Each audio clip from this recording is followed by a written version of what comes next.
હાલો friends, આ madam છે એ આ એક પ્રોડક્ટ યુઝ કરે છે. કેસવીરા કરીને MWB હર્બલ લાઈફની પ્રોડક્ટ છે જે વાળના ગ્રોથ માટે બનાવેલી છે. તો આ મેડમ યુઝ કરે છે, આપણે એમની પાસેથી સાંભળીએ. મેડમ, તમને આ પ્રોડક્ટ યુઝ કરવાથી કેવું લાગ્યું? હા, હેરમાં જે ફાટી જતા હતા એમાં સારું થઈ ગયું, સિલ્કી થઈ ગયા. બરોબર. પછી હેરફોલ જે થાય છે એ બંધ થઈ ગયો, ખોડો હતો એ બધું બંધ થઈ ગયું. બરોબર છે. એટલે તમે જોઈ શકો છો કે વાળ કેટલા લોંગ થઈ ગયા છે. હા હા, બરોબર.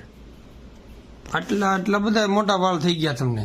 હા, રેગ્યુલર 3 થી 4 મહિના યુઝ કરે ને એટલે એનું 100% રિઝલ્ટ મળે છે. બરોબર છે. અને તમે આ પ્રોડક્ટ કેટલા સમય યુઝ કરી, કેટલો ટાઈમ થી લ્યો છો, તમે વાપરો છો આ પ્રોડક્ટ? 4 મહિનાથી. 4 મહિનાથી. એટલે આ પ્રોડક્ટ વાપરવાથી તમે હેપી છો એકદમ? હા, એકદમ હેપી. સારામાં સારું રિઝલ્ટ દેખાય છે તમને આ પ્રોડક્ટ થી? ઓકે, ચાલો, થેન્ક યુ મેડમ.